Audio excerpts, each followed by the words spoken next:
మహానాడు ఎలా విజయవంతం చేస్తున్నారు? ఇప్పుడు మీరు చూస్తున్నారు కదా, ఒక పండుగ వాతావరణంలో మేమందరం జరుపుకుంటాను. నాది ఏమి లేదు, మా నాయకులదే మొత్తం తిరిగి వాళ్ళకే ఇది మొత్తం చెందుతుంది. ఎందుకంటే వాళ్ళ కష్టం, వాళ్ళ ఐక్యత, వాళ్ళే తెలుగుదేశం పార్టీ మహాబలం. ఇది మొత్తం ఏదైతే జరిగిందో ఈరోజు నిధి మహానాడు దీనికి వాళ్ళకే దక్కుతుంది. సార్ మనం చూసుకున్నట్లయితే ఇసుక వేసే రాళ్ళంత జనం ఉన్నారు సార్. ఏ డిస్ట్రిక్ట్ లో అయితే ఇట్లా లేదు సార్. ప్రతి న్యూస్ లో ఇది మీ ఆధ్వర్యంలో జరుగుతుందంటే చాలా గొప్ప సార్. అయితే మీకు ప్రజలకు మధ్య ఎంత అనుబంధమో ఇక్కడ తెలుస్తుంది. నేను నా కాన్స్టిట్యుయెన్సీ నాయకులు ఒక అన్న తమ్ముడుగా ఉన్నాము, ఉంటాము. వాళ్లే నాకు సర్వస్వం. ఈ రోజు ఇది ఇంత పెద్ద ఘన విజయం నేను మా నాయకులకి అంకితం చేస్తాను. ఇక్కడ కూర్చోన్న నా తెలుగుదేశం ఆత్మీయ, నా ప్రాణ సమాన అన్న తమ్ముడు నమస్కారాలు. ఎందుకంటే తెలుగుదేశం పార్టీ అంటే పార్టీ నాయకులతోనే తెలుగుదేశం పార్టీ ఉందని, కార్యకర్తలతో నాయకులతో ఉందని చెప్పి సభాముఖంగా తెలియజేస్తున్నాను. దయచేసి ఎక్కడైనా ఎవరైనా పేరు తప్పైంటే మీరు నా ముందు కూర్చున్న వాళ్ళందరూ కూడా వేదిక పైన కూర్చునే స్థాయి కలిగిన వాళ్ళని ఎవరు ఎప్పటికో తెలియజేస్తున్నారు. ఎక్కడ కూడా కానీ మీరు నిరాశపడే అవసరం లేదు. ఇది మన కుటుంబ సమ్మేళనం, మన కుటుంబం ఒక గెట్టు గెదరిది. ఈ గెట్టు గెదర్లో ఎవరు ఎక్కువ ఎవరు తక్కువ కాదు. నేను మీకు సేవ చేసే ఎమ్మెల్యే, పార్టీ నాకు బాధ్యత ఇచ్చింది. ఈ రోజు మీకు సభాముఖంగా తెలియజేస్తున్నాను. రేపు ఇప్పుడు ట్రాన్స్ఫర్లు ఉంటాయి. వైసీపీ వాళ్ళు వీళ్ళు వాళ్ళు పట్టుకొని నా దగ్గరికి వస్తారు. మీ పంచాయతీలో ఉన్న సచివాలయంలో ఉన్న మొత్తం స్టాఫ్ కి మార్చుతున్నాము. మీరు ఏ సచివాలయ నాయకులు ఉన్నారో మీకు చెప్పిన పేర్లే, మీరిచ్చిన పేర్లే మీకు సచివాలయానికి వేస్తామని చెప్పి సభాముఖంగా మాటిస్తున్నాం. ఎక్కడ కూడా కానీ ఒక్కరికి కూడా మార్చేది లేదు. మీరు ఎవరు చెప్తే, ఎందుకంటే రేపు మీ నాయకత్వం బలపరచాలి. రేపు మీరు ఎంపీటీసీలు గెలిచాలా, జెడ్పీటీసీలు గెలిచాలా, సర్పంచులు గెలిచాలా, ఎంపీటీలు కావాలా. ఎట్టి పరిస్థితుల్లో రేపు 3 మండలాల గెలవలో 35కి 30 కౌన్సిలర్లు గెలవాలని చెప్పి ఇదే కాకుండా మన పైన పెద్ద సామాజిక బాధ్యత ఉంది. ఈ రోజు రేషన్ కార్డు ఇస్తున్నారు. రేషన్ కార్డు ఒక ప్రోగ్రాం జరుగుతున్నది. మనం చాలా బాధ్యతగా ప్రతి వాడకు, ప్రతి ఊరుకు, ప్రతి పంచాయతీకి, ప్రతి వాడకు, ప్రతి పట్టణంలో ఉన్న వాటికందరికీ ప్రజల దగ్గరికి వెళ్ళి వాళ్ళకి కావాల్సిన రేషన్ కార్డులన్నీ ఇప్పించే బాధ్యత మన అందరిది. ఈ రోజు మీకు ఎంతో బాధ్యత ఉంది. ఎక్కడ కూడా మీ బాధ్యత మరవద్దండి. ఈ రోజు మన ఐక్యత ఎంత ఉన్నదో ఆ ఐక్యతకు నిదర్శనమే మీరు అని చెప్పి తెలియజేస్తున్నారు. మీరు ఏ విధంగా ఈ రోజు తెల్లవారి 10:30 నుంచి ఇంత ఎండ ఉన్నా, ఇంత బాగా కష్టంగా ఉన్న ఈ వేడితో ఎవరు ఎక్కడ చెట్టు కదలకుండా మీరు ఇంత పెద్ద ఎత్తున ఇక్కడ కదలకుండా కూర్చున్న మీ అందరికీ ప్రత్యేక వందనాలు, ధన్యవాదాలు తెలియజేస్తున్నారు. ఎందుకంటే రేపు మీకు ఎవరు సాటి లేదు. మీకు ఎవరు కూడా ఏ ఒక్క నాయకులు మీకు తగలేరు. కాకపోతే మనలో ఐక్యత ఉండాల. నేను ఈ రోజు తెలుసలేదు, ఈ రోజు నేను ఈ మినీ మహానాడికి తెలుగుదేశం పార్టీలో ఉన్న పెద్ద నాయకులకు అందరికీ పిలిచాను. అందరితో కలుపుకొని పోవడానికి సిద్ధంగా ఉన్నాను. నాకు ఏ గ్రూప్ లేదు, నాకేం కూడా వాళ్ళతో నా ఆస్తి విభేదాలు లేవు, నా ఆస్తి తగాదాలు లేవు. నేను పార్టీ కోసం పెద్దలు చంద్రబాబు నాయుడు గారి నాయకత్వం బలపరచడానికి చిన్న కార్యకర్త నుంచి పెద్ద కార్యకర్త వరకు, పెద్ద నాయకుల వరకు అందరితో కలుసుకొని పోవడానికి సిద్ధంగా ఉన్నాను. నా బలం కాదు, నా బలం మీరే, నాకు సర్వస్వం మీరే. నాకు ఈ రోజు ఈ స్థానానికి నాకు నిలబెట్టింది ఆ బిరుదు, ఆ ఘనత, ఆ విజయం మీకే జరుగుతుందని చెప్పి సభాముఖంగా తెలియజేస్తున్నా. ఎందుకంటే ఎప్పుడు ఏ సందర్భాలు వచ్చినా కూడా కానీ మనము చాలా బాధ్యతగా ఉండాలి. ఎక్కడ కూడా కానీ మన బాధ్యత మరవకూడదు. మనము పంచాయతీ నాయకులు కానీ, ఊరు నాయకులు కానీ, వార్డు నాయకులు కానీ మీ పైన చాలా పెద్ద సామాజిక బాధ్యత ఉంది. మనం ఎలా ఉండాలంటే మన సహాయం వాళ్ళ జీవిత కాలంలో గుర్తుపెట్టు ఉండాలా. ప్రజలు ఎవరు మన దగ్గరికి వస్తే కూడా మనం నిస్వార్థంగా సహాయం చేయాలా. అదే వేరే నాయకులు వస్తే ఆలోచన చేయాలా. ఎందుకంటే ఫస్ట్ మీరు మీ నాయకత్వానికి బలపరచండి. ఈ రోజు మీరు ఎక్కడ కూడా గ్రూప్ తగాదాలకి పోవద్దండి. త్వరలో పార్టీ మీకు తప్పకుండా వార్డ్ ఇన్ఛార్జీలు వేస్తారు, పార్టీనే మీకు పంచాయతీ ఇన్ఛార్జీలు వేస్తారు, పార్టీనే మీకు మండల ఇన్ఛార్జీలు వేస్తారు, పార్టీనే మీకు కాన్స్టిట్యూన్సీ ఇస్తారు, పార్టీనే మీకు పంచాయతీ ఉన్నారో ఆ బూత్ కమిటీ కాడ నుంచి మీకు క్లస్టర్ ఇన్ఛార్జ్ వరకు, క్లస్టర్ ఇన్ఛార్జ్ నుంచి యూనిట్ ఇన్ఛార్జ్ వరకు, యూనిట్ ఇన్ఛార్జ్ నుంచి కాన్స్టిట్యూన్సీ ఇన్ఛార్జ్ వరకు ఇచ్చే చరిత్ర తెలుగుదేశం పార్టీ. తెలుగుదేశం పార్టీ ఒక డిసిప్లిన్ కలిగిన పార్టీ. ఈ రోజు భారతదేశం వచ్చి పూర్తి మొత్తం యావత్ ముఖ్యమంత్రులు పెద్దలు చంద్రబాబు నాయుడు గారి వైపు చూస్తున్నారు. 50,000 ఎకరాల భూమి రాష్ట్ర రాజధానికి తీసుకున్నారే, ఏ విధంగా అభివృద్ధి చేస్తారు? 50,000 ఎకరాల భూమి డెవలప్ చేయాలంటే 2 లక్షల కోట్లు కావాలి. ఎక్కడి నుంచి తెస్తారు 2 లక్షల కోట్లు? ఏ విధంగా అభివృద్ధి చేస్తారు? ఉన్న ముందే ఎవరైతే జగన్మోహన్ రెడ్డి గారి 5 సంవత్సరాల పరిపాలనలో మొత్తం యావత్తు ఆంధ్ర రాష్ట్ర ఆస్తులన్నీ తాకట్టు పెట్టేశారు. ఎక్కడ కూడా కానీ ఆస్తులు ఏవి మిగలలేవు. ఇదే కాకుండా సారాయిలో వచ్చే 20 సంవత్సరాలకి ఇంకా ఇప్పటి నుంచి తర్వాత 20 సంవత్సరాలు వచ్చే ఆదాయాలు అడ్వాన్స్ గాని అమ్మేసిన చరిత్ర జగన్మోహన్ రెడ్డి. ఇదే కాకుండా మనం ఎక్కడైనా యామారంటే అందరి దగ్గర సచివాలయాల్లో అర్జీలు రాపించుకొని మీకు అందరికి 2 కిడ్నీలు ఉన్నాయి, ఒక్కొక్క కిడ్నీ నాకు ఇచ్చేయండి అని చెప్పి రాస్తుంది. అది తప్ప దాని లోపల ఎలక్షన్ వచ్చేసాను. లేకపోయింటే ఆ కిడ్నీలు కూడా సంతకాలు తీసుకునేసి. అందుకోసం నేను మీకు తెలియజేస్తున్నాను, చాలా పెద్ద నాయకులు అనుభవజ్ఞులు ఈ సమాజానికి కాదు, ఆంధ్ర రాష్ట్రానికి కాదు, దేశానికి కాదు, ప్రపంచానికి ఆదర్శంగా నిలబడిన మనిషి. ఆ రోజు బిల్ క్లింటన్ నేరుగా ఉమ్మడి రాష్ట్రం ఉంటే హైదరాబాద్ నేరుగా వచ్చి పెద్దలు చంద్రబాబు నాయుడు గారికి కలిసిన చరిత్ర పెద్దలు చంద్రబాబు నాయుడు గారు. ఈ రోజు మంచికి మారిపోయారు. ఒక నాయకత్వ పూర్తి లక్షణాలు కలిగిన మనిషి. అన్ని రోజులు వాళ్ళు జైల్లో పెట్టారు.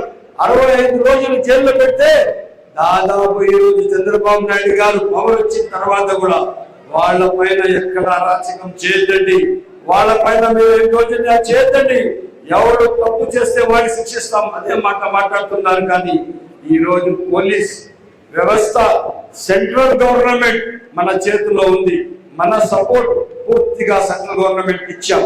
సెంట్రల్ గవర్నమెంట్ సపోర్ట్ మనకు పూర్తిగా ఉంది. ఈడీ ద్వారా కావాలంటే ఆ రోజు దాదాపు 27 కేసులు పెట్టారు జగన్మోహన్ రెడ్డి మీద.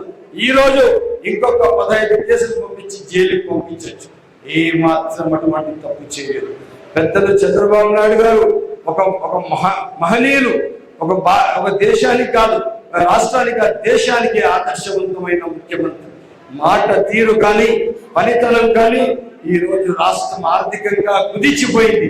రాష్ట్రంలో ఆర్థికంగా కష్టాలున్నాయి. అయినా కూడా ఇచ్చిన మాట ఇచ్చినట్లు 3 సిలిండర్లు, 4,000 రూపాయలు పెన్షన్, 6,000 రూపాయలు పెన్షన్, 10,000 రూపాయలు పెన్షన్, అదే విధంగా 15,000 రూపాయలు పెన్షన్ ఇస్తున్నారు.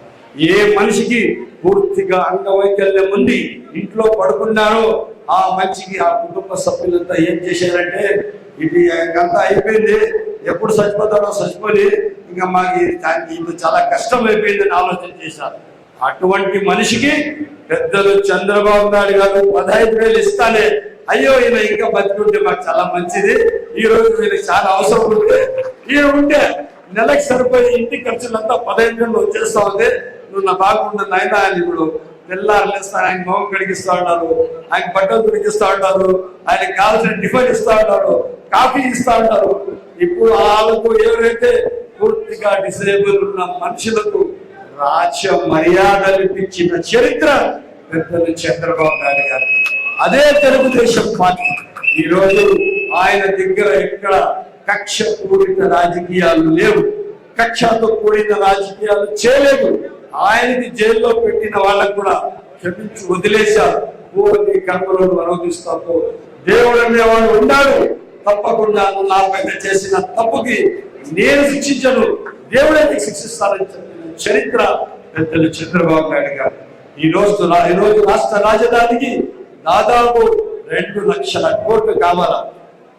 తప్పకుండా చెప్తున్నాను, ఈ రోజు మీకు ఈ మిగిలిన 4 సంవత్సరాల లోపల దాదాపు 3 సంవత్సరాలకే విజయవాడ యొక్క మహర్దశ తీసుకుని ఆంధ్ర రాష్ట్రానికి ఒక మహర్దశ తీసుకుని ఈ రోజు మీకు తెలుసో లేదో, ఆ రోజు ఆయన కంప్యూటర్ ఇచ్చి హైటెక్ సిటీ ఉంది, రేపు మీ పిల్లల భవిష్యత్తు ఉంటే అందరూ ఏమన్నారు, ఈమెకి ఏం తెలుసు, అనుభవం ఏముంది, హైటెక్ సిటీలో ఏం చేయాలా, ఆ బిల్డింగ్ చూసుకొని ఉండాలా, ఆ బిల్డింగ్ తో ఏం మనకు ఒరిగేది ఏం లేదని చెప్పారు. ఈ రోజు మీరు మీ మనసుకి సాక్ష్యంగా చెప్పండి, కొంతమంది ఐటీ పిల్లలు ఈ రోజు ₹1,00,000, 1.5 లక్ష, 2 లక్షలు, 3 లక్షలు, 5 లక్షలు ఉద్యోగాలు చేస్తూ అమెరికాలో ఉన్నారు, యూకేలో ఉన్నారు. దాదాపు ఆంధ్రలో ఎక్కువ శాతం అమెరికాలో ఉన్నారు. అమెరికాలో కష్టాలు వస్తే ఆ రోజు ఏ ఒక్క ముఖ్యమంత్రి మాట్లాడకపోతే పెద్దలు చంద్రబాబు నాయుడు గారు మాట్లాడారు. ఈ రోజు పెద్దలు చంద్రబాబు నాయుడు గారు ఒక ఈ రాష్ట్రానికి కాదు, దేశానికే దిక్సూచి. పెద్దలు చంద్రబాబు నాయుడు గారు ఈ ప్రపంచానికే ఒక ఆదర్శవంతమైన నాయకుడు. పెద్దలు చంద్రబాబు నాయుడు గారు ఈ రాష్ట్రం కోసం, ఈ దేశం కోసం నిరంతరం ఆలోచన చేసే మనిషి. అటువంటి మనిషి ఈ రాష్ట్ర ముఖ్యమంత్రి కావడం మన అందరి ఒక మంచి భారతదేశం. మన తలరాతను మార్చిపోయే వ్యక్తి ఎవరన్నా ఉంటారంటే అది పెద్దలు చంద్రబాబు నాయుడు గారు. మీరు గుర్తు పెట్టుకోండి, మీ పిల్లల భవిష్యత్తు కావాలా, మీరందరూ బాగుండాలా. ఈ రోజు చాలా మంది నాకు కొంతమంది అన్నారు, అన్న జగనన్న బటన్లు కొంచెం నొక్కినాడన్న ఆ రోజుల్లో, మళ్ళా మనం బటన్ నొక్కలేదన్నా అంటే, మనం ఇంకా బటన్ నొక్కే తల్లి ఇక నెక్స్ట్ జగనన్న కెటీఆర్ తీసుకుని వెళ్ళిపోతాడు, అందుకోసం ఎవరన్నా అట్లా బటన్లు పోయారు మీరు. ఆ బటన్లు నొక్కింది ఏ ఒక్కరి డబ్బు కాదు, మీ డబ్బులు. రేపు ఆంధ్ర రాష్ట్ర ప్రజలు వాళ్ళ పిల్లలు కూడా కడితే కూడా 10 లక్షల కోట్ల అప్పులు తీరవు. 10 లక్షల కోట్ల అప్పులు తీరాలంటే ఇంకా 20 సంవత్సరాలు కావాలా. 20 సంవత్సరాలకు సరిపోయే ఆదాయం పూర్తిగా నిర్వీర్యం చేసిన చరిత్ర జగన్మోహన్ రెడ్డి గారు. నేను తెలియజేస్తున్నాను, ఈ రోజు మన పైన చాలా పెద్ద సామాజిక బాధ్యత ఉంది. ఒక పక్క రాష్ట్ర అభివృద్ధి ఉంది, ఎక్కడ మదనపల్లి పట్టణంలో ఎక్కడ పోతే గుంతలమయం ఉంది, ఊర్లలో పోతే ఎక్కడ పోతే గుంతలమయం ఉండదు, రోడ్లు లేవు, కాలువలు లేవు, లైట్లు లేవు. ఈయన దిగే నాటికి ఎవరైనా మంచి సైకిల్లో పోయినాడంటే మళ్ళా ఇంటికి వస్తాడని గ్యారెంటీ లేదు. ఆ పరిస్థితిలో వీధులు, ఊళ్ళు, పంచాయతీలు, గ్రామాలు ఉన్నాయి. అటువంటి అన్నిటికీ ఒక మహర్దశ ఇచ్చి పంచాయతీకి ఫండ్స్.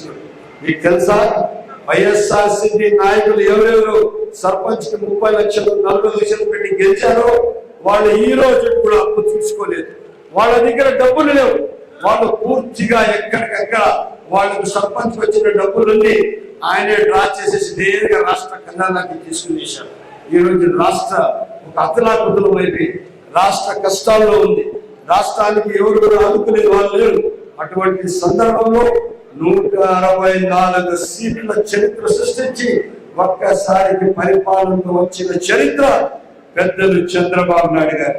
చంద్రబాబు నాయుడు గారు రావడం మీ పిల్లలకు, మనకు, మన కుటుంబ సభ్యులకు అందరికీ ఒక మహర్దశ.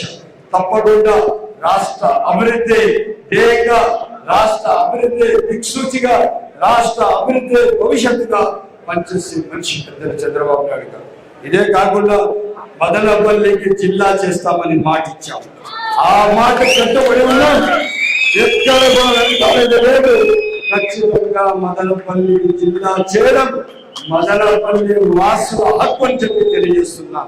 ఇదే కాకుండా సమ్మర్ స్టోరేజ్ ట్యాంక్ లో 5 సంవత్సరాలు వైసీపీ నాయకులు పరిపాలనలో ఆ ఒక గుడ్డివారిపల్లికి 5 కోట్లు, చిప్లికి 5 కోట్లు కావాల్సి ఉంటే 10 కోట్లు ఖర్చు చేయలేని చరిత్ర ఈ వైసీపీ గవర్నమెంట్. ఎప్పుడు మొన్న మంత్రి గారు వచ్చింది, మన మంత్రి నిమ్మల రామారావు గారు వస్తే అర్ధగంట ముందు మా నాయకులు చెప్పాను, అన్న అందరూ రాండి, మన ఇరిగేషన్ మంత్రి నిమ్మల రామానాయుడు గారు వస్తున్నారంటే దాదాపు 20 కారుల్లో వచ్చారు మా నాయకులు.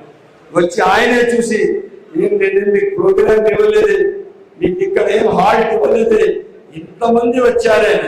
అదే తెలుగుదేశం పార్టీ అన్నా, తెలుగుదేశం నాయకులు అదే ఐక్యతన్నా, వాళ్ళతో ఉన్న బాధ్యత మీకు తప్పకుండా తెలుస్తాదన్నా. అదే తెలుగుదేశం పార్టీకి శ్రీరామ రక్ష. తప్పకుండా అప్పటికప్పుడే minister for irrigation Nimmala Ramanaidu గారు 10 కోట్ల రూపాయలు సమ్మర్ స్టోరేజ్ 2 ట్యాంకర్లు కూడా శాంక్షన్ చేసిన చరిత్ర తెలుగుదేశం పార్టీ. ఇదే కాకుండా మదనపల్లి హాస్పిటల్ నుంచి పీపీపీ మోడల్లో పెట్టారు. హాస్పిటల్లో డాక్టర్స్ లేవు, ఎంతో కష్టాలు ఉన్నాయి. దానికి మొన్న 3 నెలలకు 10 లక్షల రూపాయలు మందులు వస్తుంటే దానికి 30 లక్షల మందులు తీసుకొచ్చాం. హాస్పిటల్లో డాక్టర్లు పెంచుతున్నాం. తప్పకుండా అది పీపీపీ మోడల్లో కాకుండా మేము ఒక్క మాట కోరినాము, మదనపల్లి హాస్పిటల్ యథావిధిగా జిల్లా హాస్పిటల్ గా పెట్టేది. ఆ హాస్పిటల్ వచ్చింది ప్రజా హాస్పిటల్ గా ఉంది. వేరే మెడికల్ కాలేజ్ ఉందో ఆ మెడికల్ కాలేజ్ కి మాత్రం సపరేట్ హాస్పిటల్ కట్టుకోవాలని చెప్పి సవినయంగా కోరుకుంటున్నాం. త్వరలో తప్పకుండా మదనపల్లికి జూన్ 15 తర్వాత పెద్దలు చంద్రబాబు నాయుడు గారు వస్తారు. పెద్దలు అన్న లోకేష్ గారు మన ఈ రాష్ట్ర 6 కోట్ల ప్రజల ఆశాజ్యోతి, రేపు మన తెలుగుదేశం పార్టీ భవిష్యత్తు అన్న లోకేష్ కూడా రాబోతున్నారు. తప్పకుండా మదనపల్లికి మహర్దశ వస్తుంది. అన్ని విధాలుగా మదనపల్లి అభివృద్ధి చేస్తాం. ఎవరైతే చెప్పినా వెనకాడేది లేదు. మదనపల్లి అభివృద్ధి వేగంగా పనిచేస్తామని చెప్పి సభాముఖంగా తెలియజేస్తున్నాం. అదే కాకుండా 100 ఎకరాల్లో ఐటీ హబ్ ఇస్తామన్నాం. ఆల్రెడీ 100 ఎకరాల్లో ఐటీ హబ్ ఇచ్చాము, మొత్తం పూర్తిగా తయారు చేశాం. ఖచ్చితంగా 100 ఎకరాల్లో ఐటీ హబ్ ఇస్తాము. ఇచ్చిన మాట ఇచ్చినట్లే బాధ్యతగా ఉంటాము. అదే కాకుండా కొన్ని తీర్మానాలు ఏదైతే చేయాలనుకున్నామో దాదాపు తీర్మానాలు ఇప్పుడు చేస్తారు. మీరందరూ దాన్ని ఆమోదించాలా. మనము రేపు మహానాడు ఒక పెద్ద బాధ్యత. అసలు పాయింట్ ఇంకా మనం రాలేదు. మహానాడు ఒక పెద్ద బాధ్యత. మదనపల్లి నుంచి 12 నుంచి 15,000 మంది వస్తారని చెప్పి మాటిచ్చాము. వాళ్ళు మాత్రం పార్టీ వాళ్ళు 8,000 మంది వస్తే చాలన్నారు. లేదన్నా మేము 12 నుంచి 15,000 మంది వస్తామని చెప్పి మాటిచ్చినాను. మీరేమన్నా మా మాటకు ఈ బొమ్మ చేస్తారా అని అంటున్నా. తప్పకుండా ఒక పంచాయతీ నుంచి 2 నుంచి 3 బస్సులు పెట్టాలా. తప్పకుండా వార్డు నుంచి 2 బస్సులు పెట్టాలా. అన్ని విధాలుగా 240 బస్సులు పెడుతున్నాం. 240 బస్సులు ప్రతి పంచాయతీ, ప్రతి వాడ, ప్రతి ఊరు నుంచి తీసుకొని 29వ తేదీ మనం ఇక్కడ 9 నుంచి 10 గంటలకు ఇక్కడ నుంచి బయలుదేరి పూర్తి స్థాయిగా ఒక్కసారిగా టీపు సుల్తాన్ మైదానం పెద్ద గ్రౌండ్ ఉంది, ఆడి నుంచి నిలబడి అక్కడి నుంచి ఒక్కసారిగా పార్టీ జెండాలు పెట్టుకొని బయలుదేరుతాం. నేను వాస్తవం చెప్పాలంటే ఈ రోజు మినీ మహానాడు మీరు ఏదైతే మీరు స్వాగతం పలికారో, మీరు ఏదైతే ఐక్యత చూపారో అది మహానాడికే నిదర్శనం అని తెలియజేస్తున్నారు. మహానాడు కార్యక్రమానికి తెలియజేస్తున్నారు. మీరు ఏ ఒక్కరిలో కూడా వెనుకాడే భావం లేదు. మీరు పార్టీకే సర్వస్వం. మీ వల్లనే పార్టీ ఉంది, మీ వల్లనే షాజాన్ పాషా ఉన్నారు, మీ వల్లనే చంద్రబాబు గారు, మీ వల్లనే తెలుగుదేశం పార్టీ ఉంది. ఈ రోజు మీకు మీ అందరికీ నేను పేరు పేరు నమస్కారాలు తెలియజేస్తున్నాను. మీరు ఎక్కడ కూడా కానీ వెనుకాడకూడదు. ఎక్కువగా నేను చెప్తా ఉన్నాను, పంచాయతీలో ఉన్న ప్రజలు, ప్రతి మండలంలో ఉన్న నాయకులు, మీరు మీ నాయకత్వానికి బలపరచండి. మీకు ఏం కావాలో చెప్పండి, నేను ఉన్నాను. నిత్యం తెల్లవారి 7 గంటల నుంచి రాత్రి 11 గంటల వరకు నేను నిత్యం మీకోసం ఉన్నాను. మీరు ఎప్పుడు ఏ విషయం పైన వస్తే కూడా మీరు కోసం నేను ప్రత్యేక స్థానం కల్పించి అన్ని విధాలుగా ఆలోచించుకున్నా. ఈ మీటింగ్ కోసం కష్టపడిన మా నాయకులందరికీ పేరు పైన 2 చేతులు జోడించి నమస్కారాలు పెడుతున్నాను.